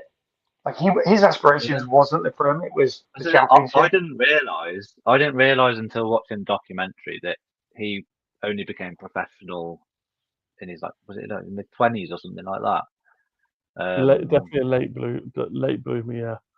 The fact that it was a lot of the time. Like if I've seen videos on him in the past when he was at Cheltenham, Doncaster and stuff, and a lot of managers in his younger career were like, "No, you're too small, and you're not tall enough for this, and you're not fast enough for that." But he said that right trial got him in at Doncaster. He then went to Cheltenham, 2 great seasons at Charlton, and I think it's just unfortunate that he's gone down. Hopefully, buzzing that he scored on his debut for Huddersfield. Was a penalty. I'm going to be watching him. I'm going to be watching his stats this year because what a guy. Same as his debut at Blues, wasn't it? Scored a penalty. Yeah. So I can't tell you many people that have played for us that have come in for one season and have left like an absolute fan favourite. And you can see from that documentary, he just picked everybody else up. He was a laugh. He was a joke. He was playing pranks. He was just good to have around. And also, what I loved about him, he was an absolute shithouse on the pitch. Like winding up the fans, wind people up so much, and it winding up the goalkeepers before the thing. When he's pointed at that goalkeeper and just laughed at him because you think, and then hands the ball to Stansfield to take the penalty. Just like stuff like that. Those little mind games we kind of lost. Now, I think the other thing that I said in his interview, he's a bit of a prankster and he's a bit funny. So I don't know if we get the kind of same thing from him, maybe. Yeah. But the other thing I loved about Stano coming in was that Alfie May was doing so well for us before Stano was confirmed, and then I thought, maybe that's going to cause some shit in the camp. Like I don't know how they're going to react. But then that brotherhood that they had the whole season, I thought that was really nice. You know, I thought If you've ever seen it on Will Brazier's channel on YouTube, not long after Stansfield joined, there's a video of them doing a shooting challenge, May, Stansfield, and Fraser. And he said, "Oh, look, I've got the two biggest dramas, or something like that, or the biggest drama in Birmingham City right now on the pitch together." And they're like staying away from it, like, yeah, we can't be friends. And they're winding it up because that's what fans like. Oh, they can't be friends because they're, and they just played into the shit that everyone give and didn't care. And then you see him on the pitch, and every time I saw something in the documentary, and I'd seen it throughout the season. Every time Stansfield assisted May, or May assisted Stansfield, immediately they ran they're like to each brothers. other, Yeah, and they're it was like that brothers, close weren't they? connection. And it was like people instantly thought, "Oh, he's come in. He's £20 million. He's took Alfie May's position. Alfie May's going to fucking hate him." And he was like, "No, I loved him because it's someone young to come in. It gives him a challenge." Yeah. He goes, "And I can just play football and actually play football and enjoy it as a challenge." So it was somewhat different for him. I But think you go Chris in one Davies thing had a that hard job. I was say Chris Yeah. Davies had a hard job, like finding Yeah. He's got a both hard of them job tomorrow as well. I in don't the envy him. team. But well, yeah. I I think think even this the year bit he's that got a made hard me job. Hasn't realise that their relationship was so good last year, when everybody was like, "Oh, Alfie May's having to play out of position and all this." There's a game Stansfield is playing, he misses. Alfie May comes on as a sub, and he runs over to him, and he literally just puts his hands on his ears like this, and he talks to him, and he says, you can see him say like, "Fuck what the crowd is saying, focus, like do this," and that was just like a little moment between them two on the pitch. Yeah. And I remember watching it, thinking like, these two love it. Like these two are like, let's switch on, Brothers. and then Yeah. and then they played Yeah. well together. But I think Stano was getting in his own head, and I think Alfie May went up to him like forget the noise. I think their relationship was great last season. Do you think Stano will have someone like that this year with Alfie gone? I feel like if we now sway onto that part of the comment, Marvin Dutch coming in, he sits there and says he's a joker, he likes to laugh, he's a good character in the dressing room. I feel like he's the older person that's coming in, like Alfie was at 31. He'll click with Jay because they'll have a good relationship. Obviously, doing a lot of work and training with each other. But I think Stansfield works better with those older players around him because he said it in an interview. I don't know if it was in the documentary or just on the Blue Channel, where he said he likes playing with different players, whether they're younger, they're older, retired, or whatever they are, because he learns from how they've played and their experiences and their moments in their career to improve his. And you saw it with, like you say, with May, where, for example, coming on and just having that conversation with him, and then he goes and scores or whatever. I think Dutch this season is going to play a bit of a Alfie May Djukovic role, where he's going to be the character in the dressing room, and on the pitch he's going to be the fucking lanky bastard that everyone looks at when we need a goal in the last 5-10 minutes of a game, How and he's going tall to is hold he? that ball up well. he's How 6'2", tall? I think. Is he? Okay. I'll have a look. Yeah, I haven't seen I much think about him apart from his goal record in the Bundesliga. Dutch is what Lyndon Dykes thinks he is. Yeah. I don't know. I Like, quite like probably- Dykes. I don't think he's a top 6 championship player, but He's 6'2". okay. Yeah, I said that. Dykes will always go down as one of those where it was like he could have been better, but he'll always go down in history as the guy that scored the winning goal against Bradford and sent Birmingham into pandemonium. And unfortunately for him, that is all he's going to have from Birmingham City. And the FA Cup goal. Do you think he'll be on his way this transfer window, or do you think he'll stay? I reckon he goes out on loan. Yeah, I agree. Good shout. There's a few. Obviously, you're watching weekend as well. See it down the bottom, all the players that have come in and gone out, and you look at. We lost Yokoyama. It was another player that I feel like I really wanted to see him play because every time he got the ball was magical. Ramal Donovan, again, another player that got the ball. Feel like he got a bit He's of a one I junior. was disappointed about going. So Yeah. Yeah, I feel sorry like he to got a bit of a interrupt. Junior I was Dixon treatment disappointed. though. Because 2 years ago, we sat on a podcast blowing smoke up Junior Dixon's arse because he was banging in 3-4 goals a game. Then he got sent out on loan, sold the next season. Donovan come in that season. Really, really good season. Got into the first team, went out on loan, been sold. And I said to Kieran earlier, I'm quite worried about Zaid Beteka because he looks yeah, incredible. And I'm worried that he's going to get the same thing where this season he's going to get a bit of game time. We go up or we get high championship. He's going to go on loan next season and the season after he's gone. Like, don't Yeah, get me wrong, Ramal Donovan come for our youth. He's made us £3.5 million this summer. That's brought us players with other money that's come in. Fair enough. And I hope he does well at Brentford. I'm just gutted he's gone because he had so much potential. But I don't want us to be a club that we bring a young player through, send him out on loan, sell him, make money, yeah. on to the next one because we're not that kind of club and we've never been that Yeah, kind of club. so saying that, the players that we have brought through the ranks, so you have got your Jude Bellinghams, you've got your Damari Grays, and Job.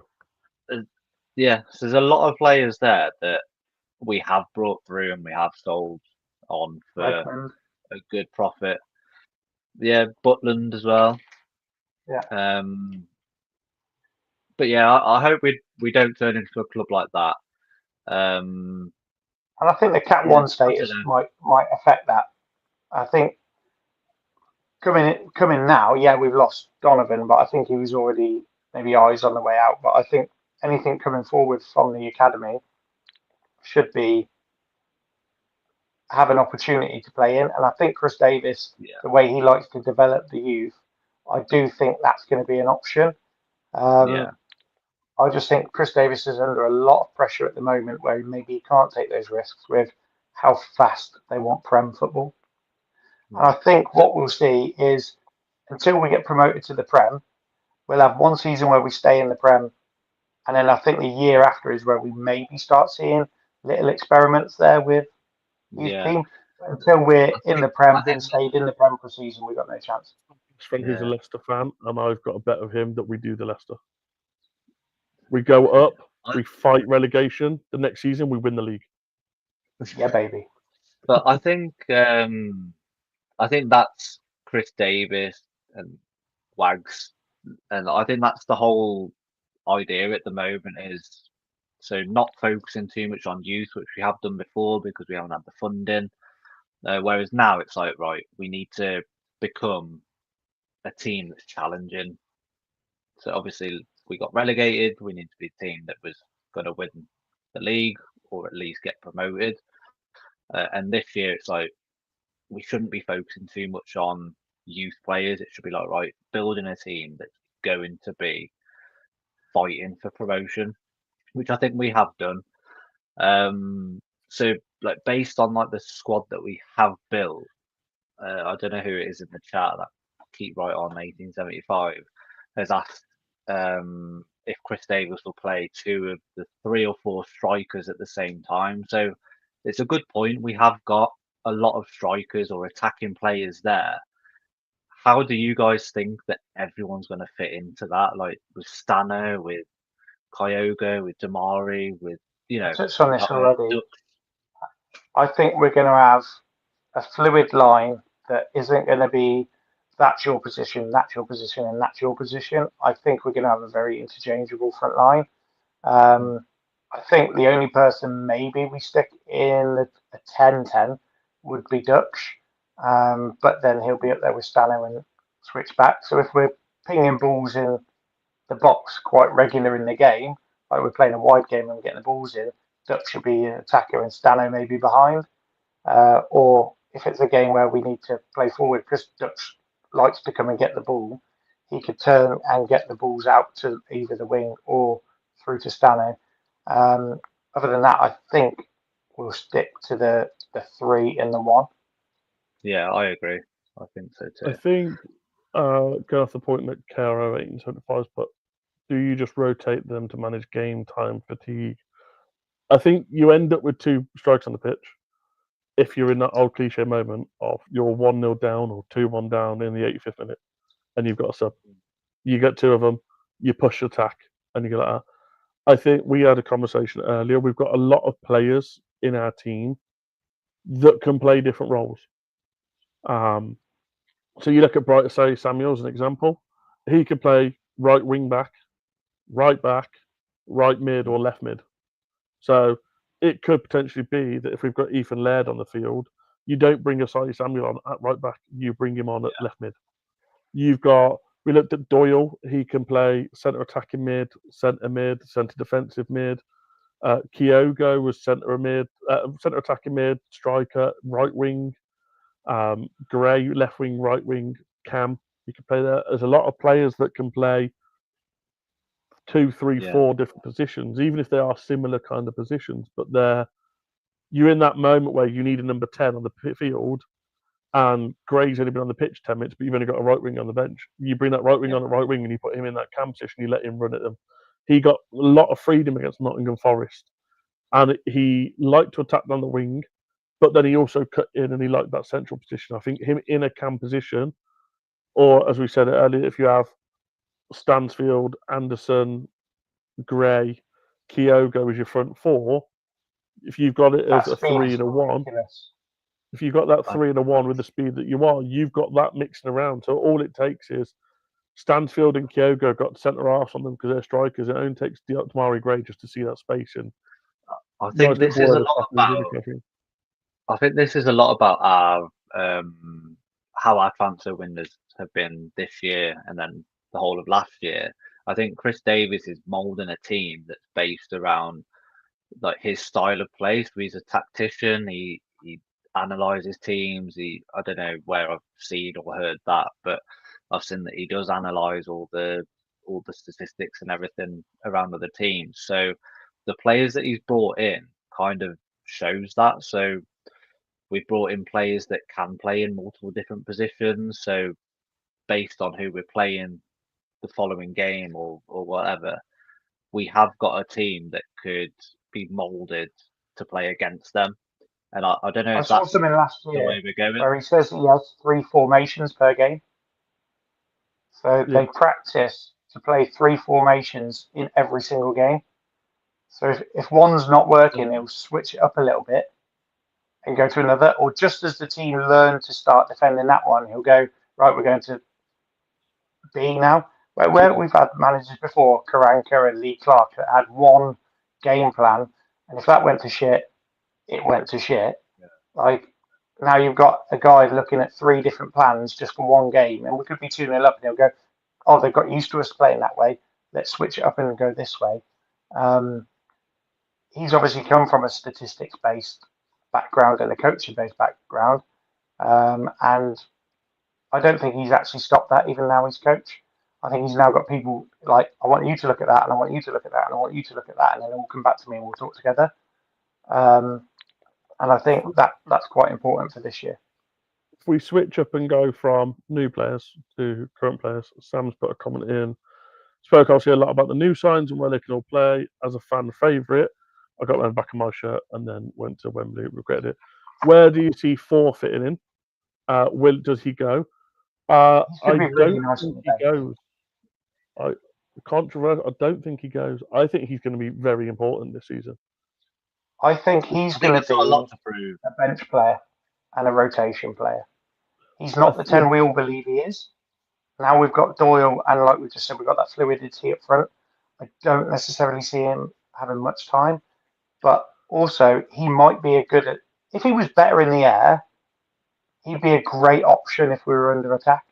But he's not that good in the air. He's actually better with his feet. I know he's obviously taken a statistics analyst report person like Duke has. Is that maybe somewhere Chris Davies goes, Duke, can we use you? Can you give him some pointers, give him some help on being better? Tell him how to head the ball. Does the players like Tommy Doyle coming in? I think Sam's also mentioned Mark Leonard, great player last season. I think he's going to go out on loan, but you've got Leonard in there, Tomoki, Hake, all these other players that can play in that 10 role. Does that give him the kick up the arse of learning from them and getting better and being that crucial last 10, 15-minute player that can come on in the centre of a pitch and change a game? Because Like I you don't go think back on he's the got the ability formation to thing, change again. but I think you've got the formation of we've got 3 or 4 different formations with that team, and you could play all sorts. Oppositions don't know what's coming up. He could be that change of coming on and playing that bit of a deeper role where he's getting the ball and just playing passes. Because last season he had some good link up with Tomoki and Paik in that middle and playing out to Cochrane and Laird. Does he come in and play that deeper role, and that's where he's better suited, and he just finds the ball forward, and that's where he changes the game of giving our wingers that bit of faster pace so we can shape up a little bit differently. I think he's a great player. I just think he's inconsistent. His touch is either like a donkey or it's like Messi, and Yeah, that's where you get he's, he's either having a good game or a bad game. Depends He on how reminds bad me of his touch is. Bakuna. he's like the He Peter reminds Crouch me of of him. Messi, isn't No, Endoy was 10 times worse. Bakuna, he reminds me of Bakuna for games where some games, if he's got the right mindset going into a game, unreal. And you watch him, we like watching when we're at the games, like training a bit at the front where they're doing the shooting at the keeper on the right hand goal. And it's sometimes you'll see Bakuna play and you see Thor do it now, and it's you sit there and you go, yeah, he's gonna have an awful game because every shot he's had hit Rose Ed. You Or look at him and you don't think that he's a cam, a number 10, do you? Like, if I looked at him and half. the way he's a ball playing player, isn't he? So a CDM for me, but then he hasn't got that tackling ability. He's a Bielik. He's a CDM that you put in centre back that can take the ball and push forward with it. Yeah, That And Nottingham Forest number 6. You know that Nottingham Forest number 6 that we played the other day? That was absolutely ginormous in comparison to anybody else on the pitch. and play right back. yeah. You what? They've got Nottingham Forest. Have got a 6'4" right back. Yeah, He it stood might have been him. against Kyogo and looked massive. Yeah, I think. he, Yeah, he's a number 6, and I remember looking at him thinking, "How are you a footballer? You definitely should be a basketball player." He's massive, but he was really good with his feet. But he tackled so much. Where I don't think Williamson really tackles. His press is slow. I just don't. I do not get the hype yeah. with him I think at all. something changed with him though, because I remember He had that when we injury, signed didn't him he? at the start of the year. It must have been that injury, yeah. But he was brilliant, wasn't he? Like, Yeah. if I was to choose a starting 11 at that time, he'd have been one of the first names on that I think starting the 11 for problem me. with him was And then something changed. when he got that injury, we went on that 6, 7, 8 game winning run, and I think he lost his mentality of they're winning so many games without me. Am I needed? So then when he come back, he weren't put straight back into the starting 11. It was you're on the bench for 3 or 4 games, getting on 5, 10 minutes. And I think Blues fans are the worst for it, for knocking people's confidence online. Yeah, We are terrible. The second one has a bad game. Blues fans straight away howl shit down their throat. And I think maybe social media might have got to him compared to other Yeah. clubs he's been at where it's not as much. And seeing all that negativity online, and I just think he lost motivation for the season because there was a few games where it was big games and you see he was starting and people like praising him online, and he goes and pulls out an absolute worldie of a game, and then you're like, yeah. oh great, Williamson's back, the original one we had, great, let's go get it. And then the next game he can't make 2 passes, Shit. and you sat there Yeah. going, where's the guy that we had last week that was pinging the ball 40 yards like Do you Gerrard think used it was to? because he was tired? Do you think he got fatigued and that's where his touch got bad and his mind probably wasn't where it is? It could have been the pressure. At that time of the Yeah. season, like we were under pressure with like Wrexham, and like still, I think we weren't top at that point, so there was pressure on us to be top, obviously. But He that's came not back what you from want going into injury. the championship season where we're not No, going to be top the whole way along. no. But then I think with the expectations and I don't know, all those things combined, maybe he came back from injury at the wrong time. Like you said, he wasn't in the team. He was fighting for his position, felt the pressure. The fans were kind of not on the team's backs, but do you know what I mean? There was still that that pressure for all the players. He could also really come into his Like, own now. He's going to have a bit more time on the ball. Like last year, the front three were up against 2 rows of defence pretty much the whole time. He might do better now. He's going to have a little bit more time on the ball to turn and pass, and because his passing is again either good or bad. But was that because he was under so much pressure from those players when they've got 2 lines of defence? He knew he had to make a rush decision. Football he played in I'd the hope past. it'd be that. Football that he played in the past before he came to us was a very slow-paced football, and not so much someone coming and kicking your ankles because you're the top team in the league and they want to take you out, make a point. I think the championship is going to give him, like I said, I think he's going to be crucial this season on, even if he is that 10, 15-minute player, but all it takes is for him to have 3, 4, 5 runs of games where he's coming on for 10, 15 minutes and he's controlling the game or he's dominating the game or he's doing well. And then we start getting him starting and it puts up more pressure on Chris Davies and players like that. But so they haven't said that. So we've brought in, is it 9 players now this year? Yeah. How many of those players are going to replace first team players from last year? That was going to take me on the segment to the point I was going to make about, I think, the most pointless signing we've made is James Beadle. I get sending Peacock Farrell because he's awful, and if anyone hasn't watched the Blackpool highlights from their opening game of the season, he cost them all 3 goals. As much as people say he had a howler for 1, he had a howler for all 3. Get rid of Peacock Farrell, that's fine. But I honestly would have given Brad Mayo a chance.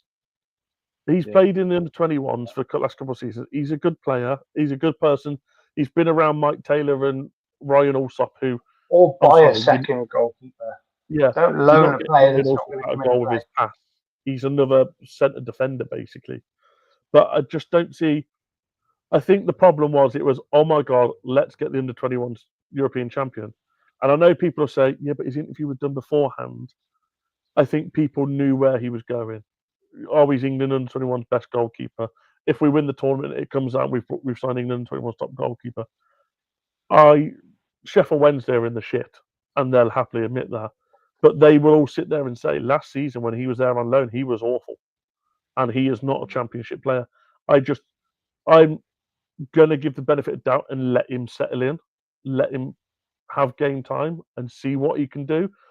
But from what I've seen from pre-season, it's not exciting. But saying that, Mateo Sarkic wasn't anything exciting. Yeah, I was just about to say Sarkic, when he first came in, was flapping at everything and passing terribly. Yeah. Got to January and we were looking. I was excited about, not excited, but I was happy that with the signing after the Euros, or the 21 Euros, and I thought, like, okay, that's a decent signing as backup. Hopefully Peacock Farrell goes, which he did. But like you said, he's not going to replace Allsop. Don't get why you get a loan. Why would you come to be on the bench? Yeah. I don't get that. Yeah, you get like an ex-Prem goalkeeper that knows he's going to be second or third choice at a club, and then bring them in. Scott Carson, for example, you get someone like that, that knows his career is over, but can come on and do a job if he needs to. What's his name from Newcastle? Mike Taylor out of retirement. Get him on the bench. The keeper at Newcastle that was then in what is it? Dubrovnik. Yeah. Well, someone like him that's got history up there, that's in the best way. A few years ago, weren't they? Yeah.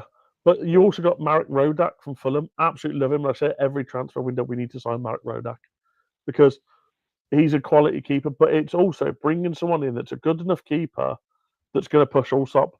Because if Allsop doesn't have a good season this season, as much as I love the guy, I don't quite think he's Premier League experience.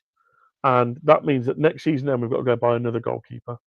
Why not buy a goalkeeper now on the basis of, if we get promoted, you'll be number 1? Is that where the loan makes sense? If we get promoted, we hand James Beadle back, we buy a big goalkeeper, and then Allsop becomes our number 2. That's where the loan. That's where it would make sense. However, we've got to get promoted for that to make sense. But it also doesn't make sense because if I'm the parent club, if I'm Brighton, and you come to me and go, "Hey, I want your goalkeeper for 12 months, but he's just going to sit on the bench and just challenge my number one. I'd be going, no, like, I've got other clubs that want him as a number one goalkeeper that offering to buy him and stuff. You'd go elsewhere. So I don't quite know what's happened there, or is it going to be, as silly as it sounds, the Stansfield with the money situation where he's just going to be put in the team because we've brought him in? And I think Ryan Alsop had a great season last season. It's going to be very hard to replace him. And I think that second that there's This any is a whiff of great him being comment that's replaced just for no come through. reason, there's going to be an That issue. comment in the chat, yes, Great yes, he comment. does. Keshi Yeah. is one of my first names on the team sheet. Simply for, like, when we were in the championship last time, he was probably one of my favourite players that actually looked like he still made effort. But he was blighted and didn't have the best season. Last season, phenomenal. Different Keshi. Unreal. And I think One of with our the best Tom players, Brady I think. training and the recovery and stuff like that we've got, he's going to really push on. The skills this guy's got, the confidence he's got flowing through him at the moment, absolutely, I do think he steps up to the championship. The thing with Keshi was last time we were in the championship, we got him from Blackpool after he had a serious injury. And I don't think he ever quite recovered from that injury 100%. And that kept Again, reoccurring Keshi's that in championship shape season. this year. And I think Has he got a Kyogo signed card as his picture as well? I think he has. essentially, but Rate that. Keshi was injured in that season, and I think it was he didn't have the right training fitness. But you've seen the back end of the season when he come back in, he was looking a different player. He was looking a lot stronger. He's looking a lot tougher. He was more match fit. And I think having that couple of months out of that season to recover properly, and then you've seen all the pre-season of him last season. We signed him on that extra year, and it was right. He was in the gym earlier than players were. He was in the gym 24. So he was in cryo chambers, getting recovery properly, and playing the best he can. I watched him a couple years before we brought him at Blackpool and thought, wow, what a player. And then last season, I sat there and went, the guy I watched 3 years ago is nothing compared to that, because that was incredible. So I think he's going to be very, very important this season. I think he was one of our best players last year, personally. And crazy think- he coming to us as a trialist. Yeah, I think in the championship he was not questionable, but it was like, average, bang average. But then last year, I was like, is this his level? But then after seeing him play so consistently, and then watching him against Forest, I'm not sure if did he play against Seville. Seeing him in pre-season as well, I think he's ready for the championship. I think he's got a big point to prove to everyone that he's not a League One player, that he is at that level. And I think with the new signings that we've got and the current ones with like Stano and everyone with that position, I think he is going to fight and hold his own for that position. I think he's going to do well. I think now this year, with the attacking intent that we've got, Keshi's problem is he was really fast in a slow team last year. So if he did get ahead, he had to often cut back to get to people that were just catching up with him. Where I think this year we're gonna have players where he's going to be able to play that ball across the box, and then someone's going to be there. I think that's going to be a difference for us this year as well. Some good comments coming through here. Then jump topics to what Sam's put here, because it actually have something that will go with this. How do we feel about the bookies odds make us third favourites? So I had a bit of a gander earlier at Paddy Power, Sky Bet, and Ladbroke. And we are third favourites in all of them. I think. Love to see it. Yeah, I love to see it, but then I sit there going, does that put more pressure on us because it's now we're expected to go up? Like, you see it all on Twitter, like other fans are like, holy shit, Blues are doing business. Yes, we are. But do we realistically have a top two team? I know, obviously, we sat and had a conversation between the three of us before we come on regarding where we reckon we're finishing, stuff like that, and doing our own predicted tables. Sorry. Leicester, I don't really know what to say about Leicester. My best friend's a Leicester fan, and I was talking to him about their points deduction, and he was like, if they escape without it, they're going to be strong. If they Yeah, get their points deduction, they're screwed. And it's that points deduction is keeping 3 or 4 players at their club. I feel like I'd love playoffs as much as I hate the nerviness. A, love a good trip to Wembley. B, you get more money. Anymore. I don't think we're a top 2 team in the best No. way of putting it, being honest. But I think we are a top 16. Yeah, I mean, when we went through our starting 11, like we were all combined pretty much that our 11 for tomorrow is going to be the same. So I'll go through what we picked for that because that leads on to if it's a top 2 team. So you got Ryan Alsop in goal, Bright Isai Samuel, Phil Neumann, Clara and Cochrane. Then you got Paik and Iwata. Then we've got Gray, Doyle, Keshi, and then Stano up front. Now, for me, that's a top 6 side for sure. Is that a top 2 side? I don't know. Is the answer? I don't quite think. I think it depends on how players like Kyogo and Gray play in the league. If they come to the championship and light it up, I think maybe it could be a top 2 or top 3 team. The other thing to look well. at, the other thing to look at is everyone seems to talk about the starting 11. I made obviously a thing the other day for us in our group chat of starting 11 and how many different positions we have for each player. We have 2 very strong 11 sides, like 11 players. And that's behind closed doors in closed season. They definitely played 11 versus 11, and they're 2 strong 11s. But there's 2 strong 11s, but it makes you think 9 of those are going to be on the bench. We've obviously got the extra 2 spaces this year. Still got the 5 subs, but got the extra 2 on the bench. I don't think it's just hard for Davies to pick the 11 on the field. I think there's 18 players or so, aside from the starting 11. You've got to pick 9 of them to put on a bench, and that's a hard thing to do. I had a conversation with someone the other day that said, I just wouldn't put a second keeper. We've got that many players that'd be hard to pick from that they wouldn't have a second keeper on the bench. You've got to, really. Get you haven't got to. Stick Neumann, no one's getting past him. But I think there's players out there that it's going to be tough, not just to pick the 11, but the 9 on the bench as well. Is going to be I think that takes it back to what I was saying about Davies as being a statistician or tactician, and I think every game will be slightly different. I think it'll be based on who we're playing against and how we set up, and like you said, having 2 good, strong starting 11s that we could put out. I think it'll just based on who we're playing. Comments because I put us to finish 4th. The 3 teams above us, I had Southampton to win the league, Ipswich in 2nd, and Sheffield United in 3rd. Us in 4th. I did the opposite. I think Southampton and Ipswich are going to have unreal talent this year.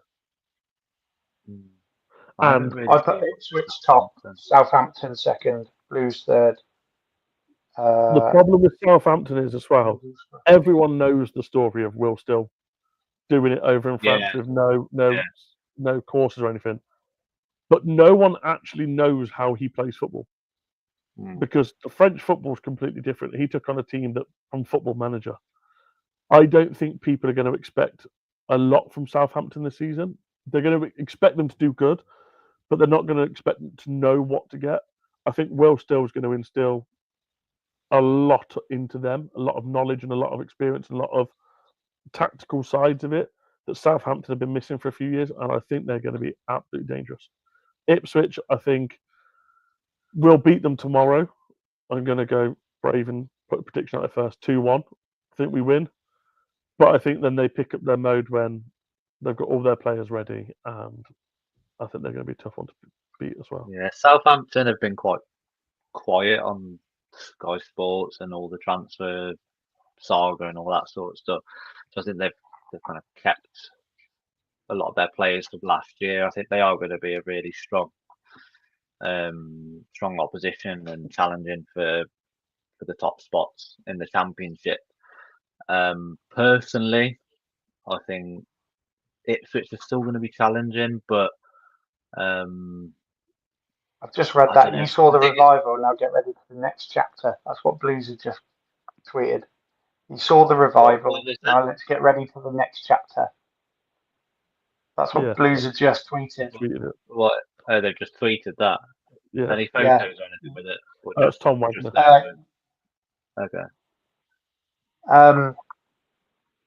Personally, for tomorrow, I think the atmosphere will get to Ipswich and the rallying behind the boys, and I'm going to go big and loud and say 3-1 Blues. To be fair, looking at it, it's just an advert for the documentary. That's all it is.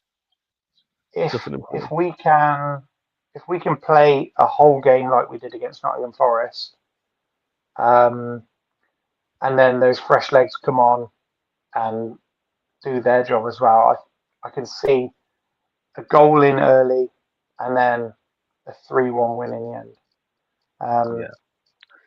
And really shock. I think that the hype tomorrow is going to absolutely drive the players to 150%. And I don't think...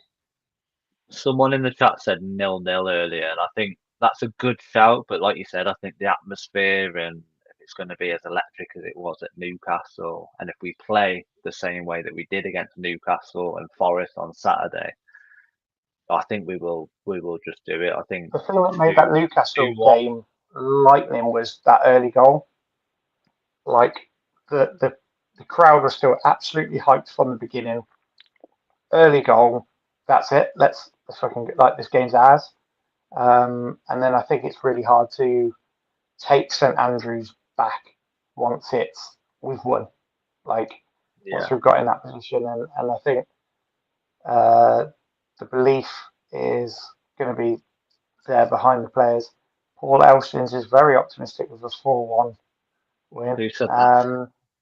Paul Elstins in the chat. He said Bowman City 4, Ipswich Town 1. The Royal Blues will win the Championship. Love that. That is very optimistic, yeah. No, I'm going with a 3-1 win tomorrow. And I don't think we're going to see much different than what we did last year tomorrow. Another great question in the chat. Do you guys think that a step up from League One to the Championship is that big? Apart from playing 3 teams that have dropped out of the Prem. I'll go with this one. I believe the biggest difference is the way everybody will play us. So last year, everybody doubled down on defence. Nobody really attacked us, and the teams that did attack us did quite well against us. Bolton away, they attacked us and absolutely hammered us.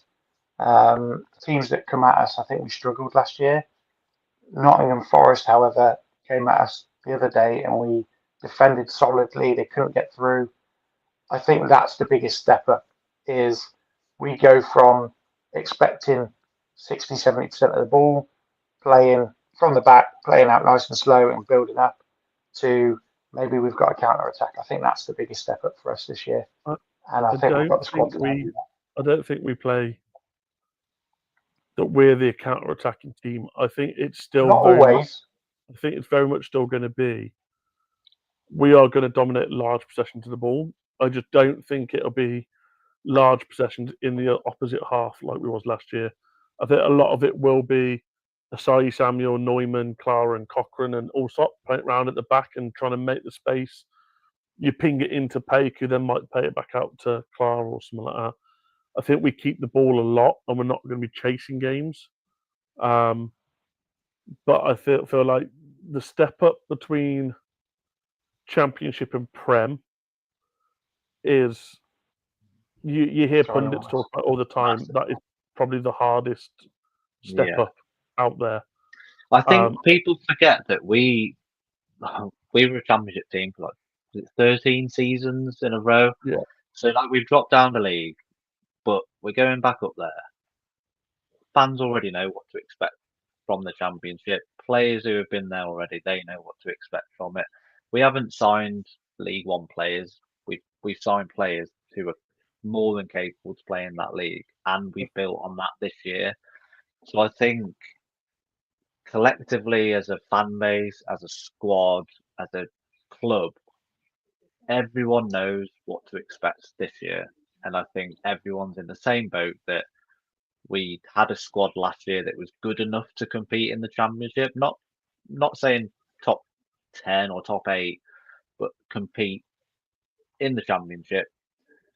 And we built on that. And now I think to say that we're a top 6 team potentially next year isn't unrealistic, in my opinion.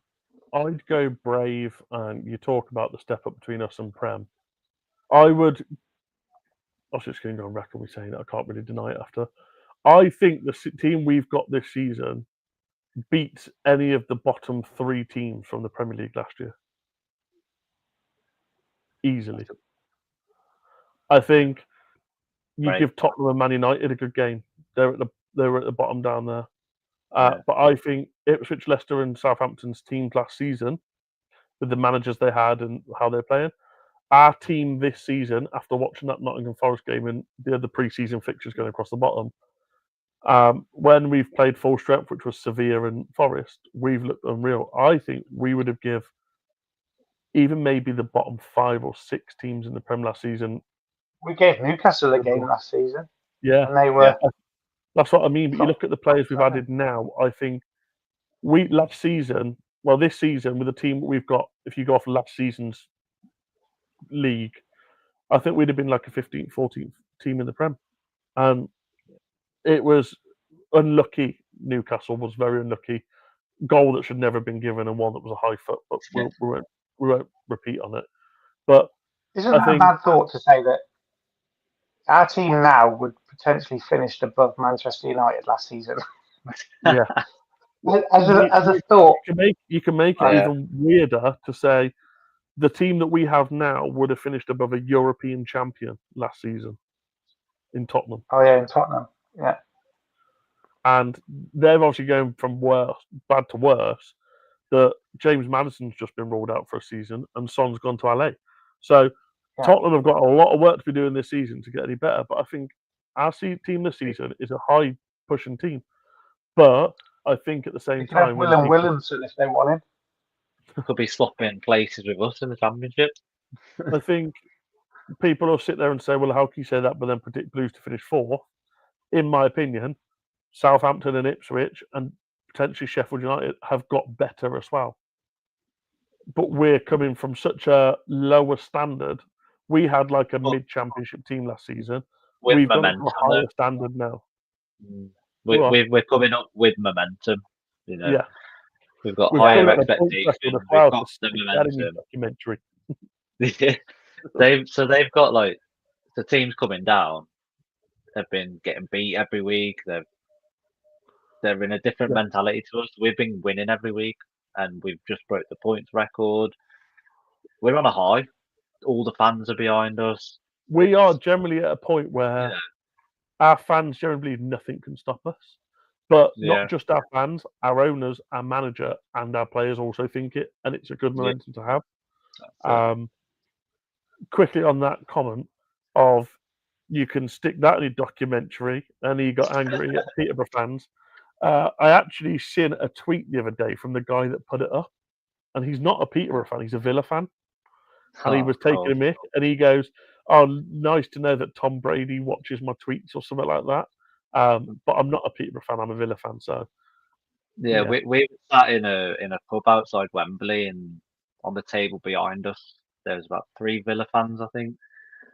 This was closer to kick-off.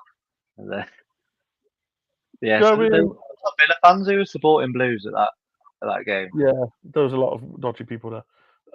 If we go on, obviously with a lot of players coming in, is there anybody you'd want to see leave now? Obviously, the big one that we all wanted the last couple of days was Sanderson. Obviously, you look at some of the fixtures going on the bottom.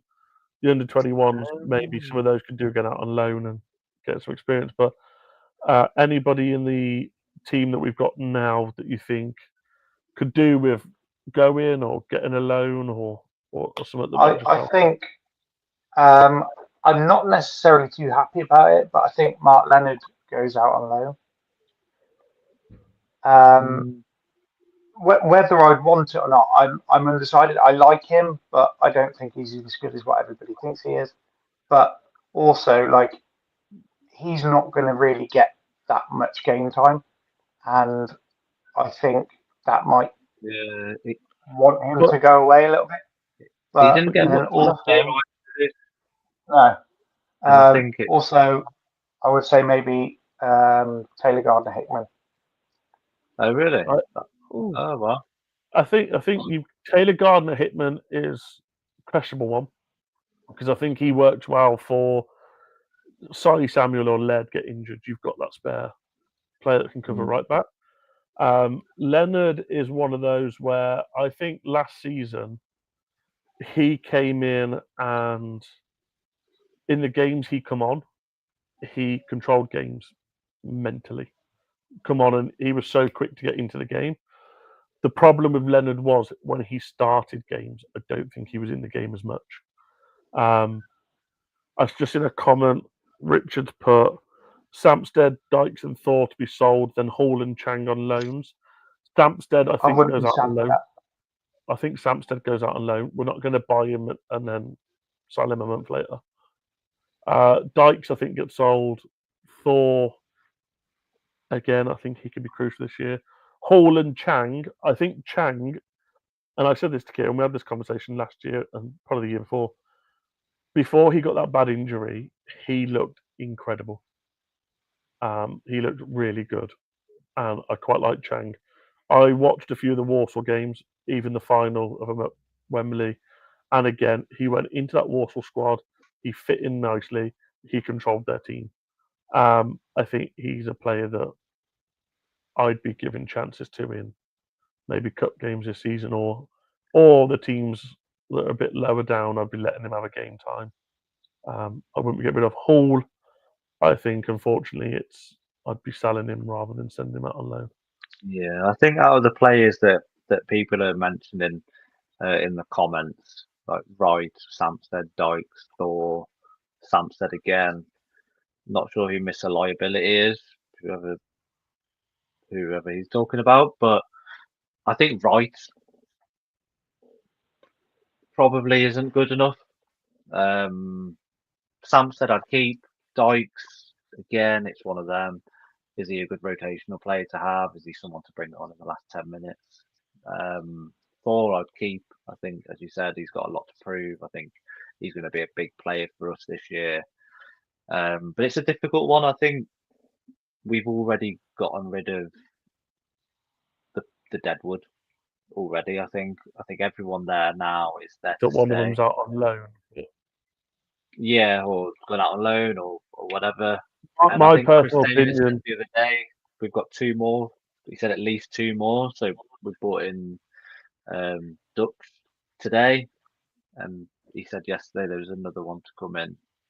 My personal opinion would have been we obviously shared the news that it was Dion Sanderson was going to Wigan on a permanent, and then out of the blue, Dion Sanderson signed for Derby on loan. He must have slept with John Eustace's wife because there is no way in how that guy gets a move every time he goes. I seen something the other day that said John Eustace has managed 3 English teams in the Championship, but has signed. No, he's managed for 3 years. He's been coaching for 3 years, but signed Dion Sanderson 4 times. Yeah, but I was like, this guy's got something on him. He signed him from Blackburn and then got. He went to Derby, but I personally would have been like, no, I want him off. I think you look at the Deadwood from that season and we went down. He is the only one left that I'd get rid of. Not even anything against him. I just think that season he lost his attitude, lost his license, and lost his spot in the team. Another one that might be a bit controversial, I'd like to see Bielik gone. I was going to say we haven't mentioned him at all in this. Oh, In this Well, the lot. fact, I that think they've brought in that cash in now as well is a huge sign where But- Bielik sits. Does I Bielik wouldn't like fit to see back him in as a got- defensive midfielder rather than a Yeah. centre half? I don't know. I don't. It's hard to see where he fits in, isn't it? But I don't. I love Bielik. That's the problem. But I think Sorry, someone just put Bielik. What the fuck? Sorry. yeah, yeah. I was shocked that you said that, but I was going to mention that none of us have mentioned him in the starting 11 and even in the subs. So that actually proves the point. Like, where does he fit into this club? Where does he fit into the squad? It's hard to say, isn't it? Because we've got so many good players in his position now. I don't think he does fit in, if I'm honest. I can't see him getting in the team over Neumann or Clara. I don't think he gets in over Cashin. That would put him at fourth for centre back. When it comes to midfield, I don't think he gets in over Paker or Watter. I don't think he's in ahead of Gardner Hickman. I don't think he's in ahead of Leonard. I think it's just a bit of a struggle. I put him ahead of Gardner Hickman personally, but then different positions, isn't it? But I think it's a bit of a trouble one there. Yeah. We'll go with this as the last question for the pod, and I'm going to apologise if anyone hears a crying child. My daughter's awake. Last question from Sam. Out of all the players such as Poku, Akpom, Davies, and Vardy, who would have been the one you would have liked? For me, it would have been Akpom. I think he could have really thrived in our system. Poku, I liked him last year, but I think he's a League One player. Davies, I think he's too slow for this league, and with Neumann, that Clara partnership isn't going to be there. And Jamie Vardy's outrageous and he's old. Yeah, I agree. I'd like to see Davies back for the was it 750k they wanted for him. So I think for that price and what he did last year, I think that would have been good value for money. But like you said, does he do that well in the Championship? I don't know if he'd keep up with it.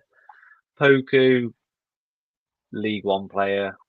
I think there's a reason why no one else has gone in for him the last few years. Yeah, see what he does at QPR. Akpom, out of those four players, I think, yeah, he's definitely the one. And I think it's the type of player that we're missing at the minute.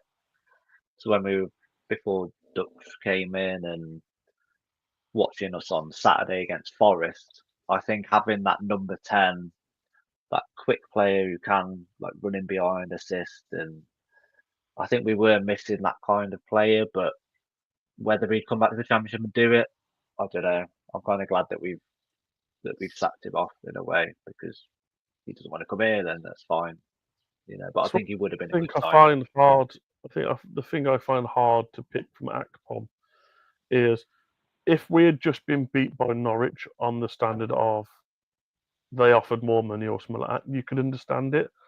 But the fact that you've made it very clear you didn't want to be here, you want to be there, kind of puts me off him. I'd love to have had David Davis back rather than Cashin in the nice way possible. I haven't seen Cashin, I don't know what he's like. Ben Davis, yeah. I'd have David Davis back as well, like not being funny with shithouse, but I'd have Ben Davis back just because he knows what it means to play for the club. He's seen last season, so he would have also been on a high. Where I think Cashin was a bit of a. I don't get why we've gone for another loan rather than signing a player for 750k. It would have been a bargain. Poku, I think, is going to be quality, but not against the quality that we're going to have. I think he'd be good for that mid-table team, but he's not a top 6 player, in my opinion. I was going to say that. I think the other players are mid-table players. Yeah. I think the quality that we need. Vardy's the only one that you could sit there and say he'd be the top of the league. Yeah. But the only thing that Vardy's good for now is downing Red Bulls if you need to hide them, or fucking being a shithouse. That's all he is good for.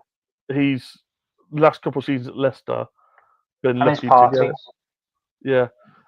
Blues fans I would will love him. throw one name out there that I'd have liked to have seen for everyone to think about. That we had a conversation about earlier.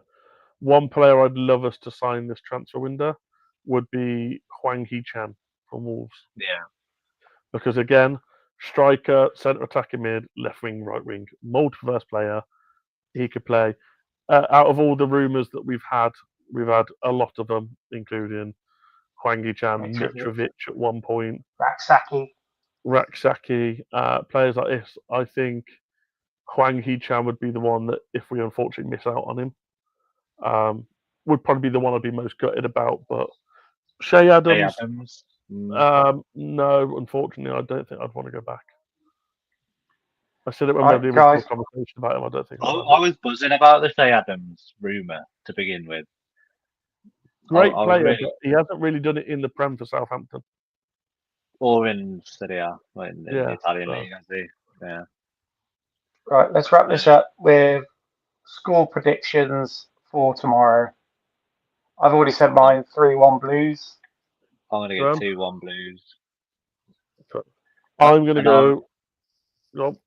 I was going to say, so I'd love to see Stano scoring. Love to see him score.